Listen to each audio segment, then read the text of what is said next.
Well, hello, Triple Fivers. Andrew here. I have a rare occasion this morning. First of all, I'm clean shaven. I was recently cleaned up for Easter, and I have an opportunity to do a full wet shave with my safety razor setup, which is the setup I've been using now for over 10 years. Been wanting to share it with you. Haven't really had an opportunity, and today I finally do. So stay tuned to see what equipment I'm using for my safety razor technique. I have a bunch of tried and true accessible gear that I use for that, and then also we'll just run through a quick wet shave here. My morning grooming routine is extremely simple. Definitely not into the whole Bateman American Psycho type of morning routine. And so what you'll see in this video is just primarily my wet shaving technique and some of the stuff related to maybe beard care in general. So let's start by taking a look at some of the equipment I use. Far and away the most important piece of kit for a good shave is a proper safety razor. And this is the Merkur 180 or the 23C, a classic in the wet shaving world. I like it because it has these nice teeth on there to just give a little bit of a guard. Incredibly simple three-piece assembly, so you just unthread the, the body, I guess, of the knurled razor. Nice details without being so extravagant that it doesn't just, stay a simple tool. My preferred razors are feather razors. They come in little packages like this. I really like this combination of the Merkur setup with the feather razors. I find that the initial edge on these feather razors is super sharp, but then it takes on a nice working practical edge that I'm able to use for a few weeks without replacing the razors. And altogether, this simple setup has really been the core foundational piece of my wet shaving. There are all kinds of fancy brushes out there, but I've actually been incredibly pleased with my Tweezerman brush here. This is just a Badger brush, and it's not huge or anything. It's not a giant brush, but again, since I'm shaving my neck primarily and not my whole face, I don't actually need a huge one. Occasionally pull stray hairs out of here, but it doesn't shed a whole lot, especially after using this brush for really over 10 years. My preferred shaving cream has always been GOF Trumper.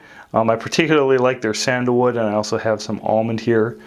Just a really nice quality cream. I just prefer it in the liquid format as opposed to a bar, because I find that I can control the amount that I want to lather up really easily, and it's also nice and portable. So anyway, highly recommend Trumper shaving cream. My beard care is very modest because I keep a short beard, definitely not doing anything too ambitious with my beard at this point in my life. And so a nice a quality sharp scissors, this Gingher from Italy, is super sharp and has a nice narrow bottom edge, because you can trim your mustache and stuff really easily with that. And then I find myself using my Victorinox SD the little Victorinox Classic is great for just some fine detail work, as long as you have a good spring. Alright, and as far as combs go, I've been happy with this Bixby comb. I use this for my hair as well as my beard. And then I have this little oh geez, I forget the brand is. It's just a Target brand miniature comb, which is again helpful for fine work and trimming. These two combs have definitely done the job for me. Lastly, I would be remiss to neglect to mention that a proper stand for your brush and razor is very important so that your brush can dry properly. And this stand actually was really special to me. This is my most sentimental piece of my whole kit, because my father-in-law made this for me. And as you can see, it has a great place for a Badger brush, as well as a place for the razor to dry in a couple different ways.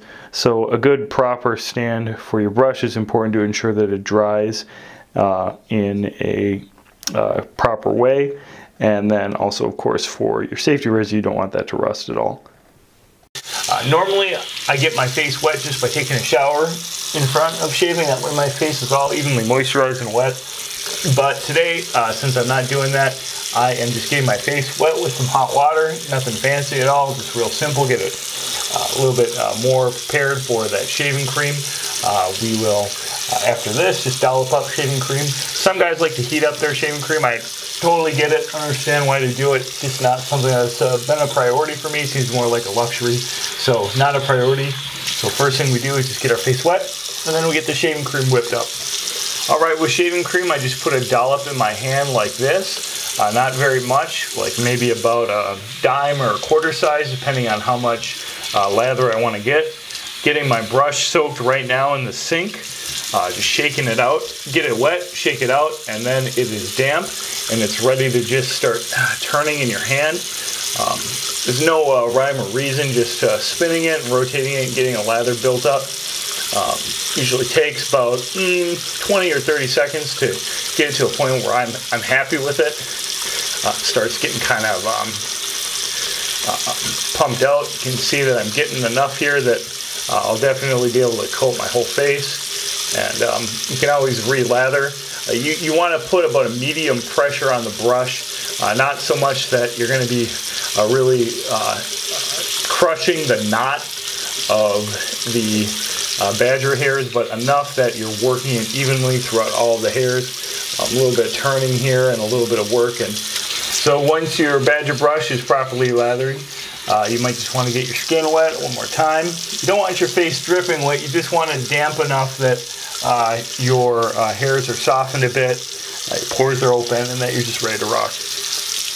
And then you have the pleasure of applying that lather. I'm not really big into the heating up the lather, as I mentioned, but if you're lathering it in your hand, it's going to be warmer already. I do a full application when I am applying the lather, even though I do take my time to reapply it in spots that I know are sensitive. The biggest piece of advice that I give when you are wet shaving, which just means that you're using a safety razor, and this even applies more if you're using a straight razor, which I've never mastered that, so I'm not able to really speak to that. The biggest thing is just knowing your face. It sounds simple enough. Yeah, you need to know your face, and the point of knowing your face is that, for example, I have a mole here, and I have a mole here. I have a mole here and here, and if you want to avoid getting nicked up, but still getting that buttery smooth shave that you can get uniquely with the safety razor, then you can avoid those problems most of all just by making sure that you're avoiding those sensitive spots or places where it's not even. Once you've got your lather on your face, I do just soak my razor, get any stray old hairs out, and also just get the blade wet. And then we're really ready to get down to business. And as you can see, I've got my razor in one hand and I've got just the extra lather in my other hand. And the main advantage there is that if I need to reapply any shaving cream at any point, I'm able to do that easily. And then once I am shaving, I'm just making sure that my razor is tightened all the way, watching the grooves on my face. Normally talking while shaving is not the best idea, but a good, proper, sharp safety razor means that you don't have to apply hardly any pressure at all to get a clean shave. The edge will do the work for you, and then you just periodically rinse it to make sure that the edge is clean and unobstructed.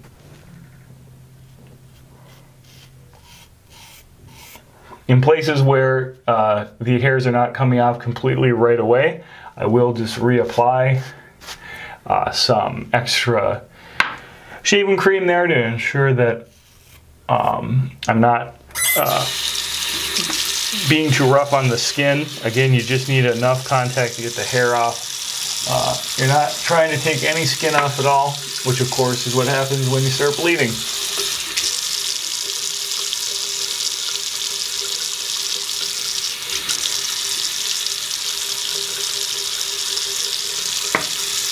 You can see I got one spot where I snagged myself while I was talking. It's a little mole here. When that happens, depending on how bad the bleeding is, I'll put cold water on it right away. I generally don't put any bleed stopping products on nicks just because I find that they don't heal as well. But just keeping it clean and keeping it from bleeding too much. That's the thing you can do. And of course, you can just stick some Kleenex or toilet paper on there if it gets real bad.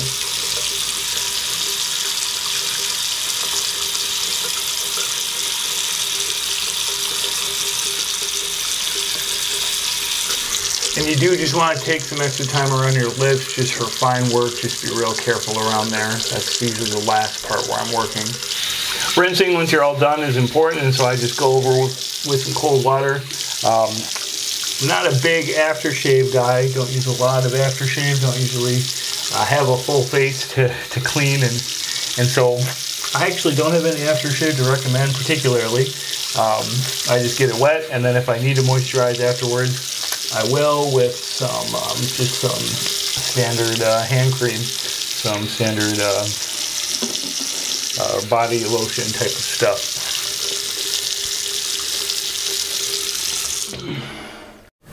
Alright guys, so that's what it takes to wet shave according to the old 555 gear routine. Took me about 10 minutes, and I hope you enjoyed checking out what works for me and what has proven to be very reliable, if simple. Please let me know in the comments below what shaving techniques you recommend, what you employ, what makes a difference in your morning routine, and I'll be happy to read about that. As always, really appreciate your thumbs up if you enjoyed this content, and hit subscribe if you're new here. Lots of great gear content coming. I hope you enjoyed this wet shaving video, and I'll see you in the next video.